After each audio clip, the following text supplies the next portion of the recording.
Hi there, my name again is Cleon Smith, real estate agent and investor. And I wanted to talk today, continuing the conversation around, acquiring distressed properties. And one of the things I did recently was to be on the buyer side. I know previous recordings we talk about mainly from somebody looking to sell their distressed property. But if you are an agent or someone looking to purchase, or investor, or just a homeowner looking to invest or purchase your first home, and the property is a short sale or real estate owned by the bank, what are some things you should be aware of going in? So I want to talk today about some of my experiences working with, first-time home buyer who was looking to acquire a short sale. This was in effect a short sale. So something to keep in mind if you are looking to, as I said,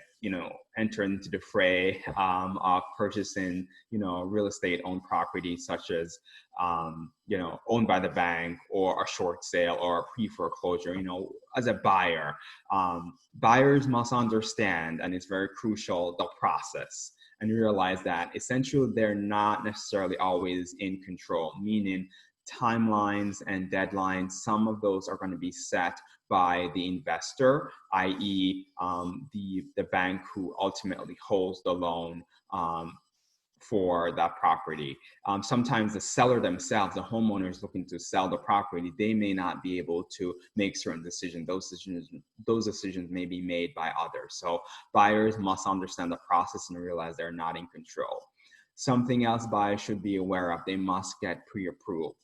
We talk about pre-approval. What is it? Pre-approval, basically, you as a buyer or an investor go to the bank and say, okay, look at my background, look at my credit background, really, and see how much loan are you willing to lend me based on what you find in my credit history. So, and getting that pre-approval letter just tells the person reading that letter, saying this person has gone through, they've spoken to a lender, or sometimes a bank, other financial institution, and that institution has said, we're willing to lend you X amount of money at these rates for this period of time. So getting that letter is crucial, because you as the buyer will then can show that to, you and your agent can show that to the other side, the listing side, to say, okay, we've done the pre-approval, we have the money, someone is willing to lend us to buy this home. It's very traditional, very similar to the traditional sale. But in this case, it's very crucial in a short sale or a foreclosure, pre-foreclosure purchase situation. Property is sold at is. What that means is you as the buyer may have to put in some work once you buy the property to get it, up to code. It might be, up to, the standards that you want the home to be in. But just be aware that the property most likely is going to be sold as is, meaning you will not be able to go to that homeowner and say, please fix,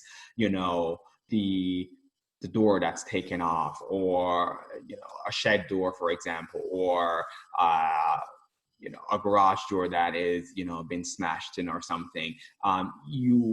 You might be able to negotiate those in a regular sale, and the seller will say, okay, we'll reduce the price, or we'll fix those before you settle on the property. However, in a short sale situation, the property is going to be sold as is, where it is. So as a buyer, keep in mind that you're going to have to put some work in if the property needs those things fixed after you purchase it. Sometimes you might have to put those things before. For example, if you are getting a FHA loan program, FHA has a stipulation that certain things must be done before it will allow its money to be used to purchase homes. So if you are a borrower using a FHA loan program to acquire a short sale, make sure that you as a buyer, you might need to put some money into the property even before it's really yours, just so the loan can close. Therefore, the property can become yours. But, keep in mind as a buyer that,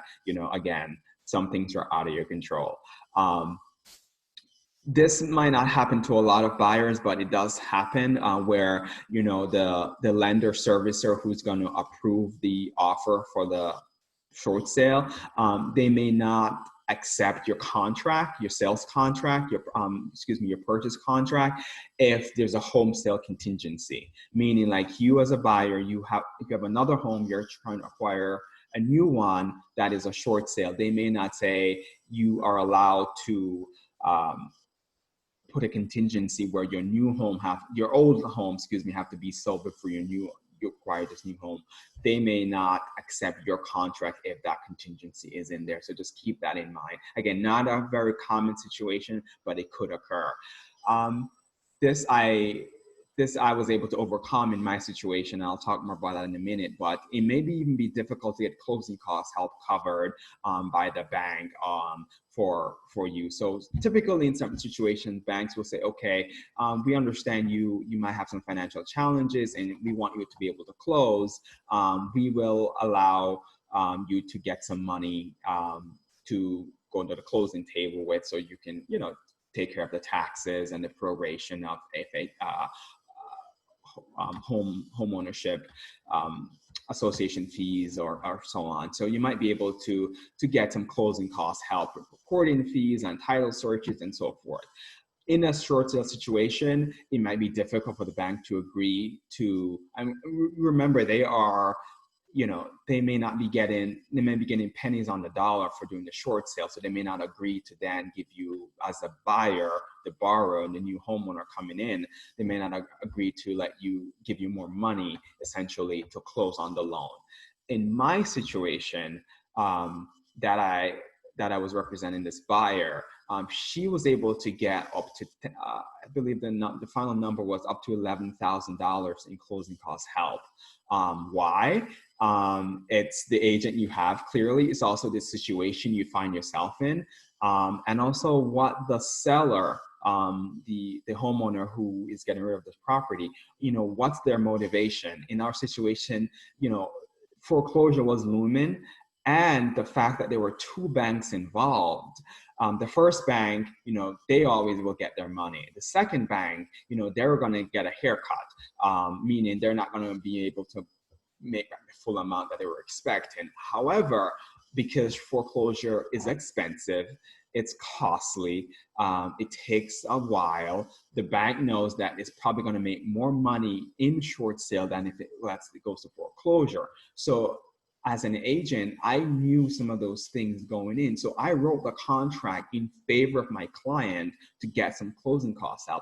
And again, this is not normal in all situations, but we're able to take advantage of the situation to close more quickly, because essentially that's what we were able to do. Both banks got the money that they could accept. The seller benefited because the property was able to close quickly, and then they were able to move on with their lives much more sooner. And the foreclosure was stalled. So at the end of the day, I think everyone benefited from a quick close. And I put in the contract, because I knew my client was solid, that we could close in 30 days. And so with that short time frame, everybody would be happy sooner. And so we put in that request for I said up to $11,000 worth of closing costs help, and we got it. The bank agreed to every penny of it because of all things else, the type of situation it was under. So again, not all situations are going to be the same, but as a buyer's agent, as an investor going after some of these short sale property or real properties, keep in mind the other factors that might be affecting your sale. You may be able to, again, come out with a better situation. It's better to ask than not to ask. So again, I just want to stress the fact that in these types of situations, knowing the process, knowing what the banks are looking for, knowing what the seller is looking for, and your clients and the agent on the other side, communication, all of those things will play a role in how successful you are in getting, things closed for your clients and making sure the deal goes through. Okay, so this is a video on this topic. I'll continue to put these out on various other topics around, foreclosures, short sales, or your properties, other types of investments. Okay, I'll take care, and I'll see you next time.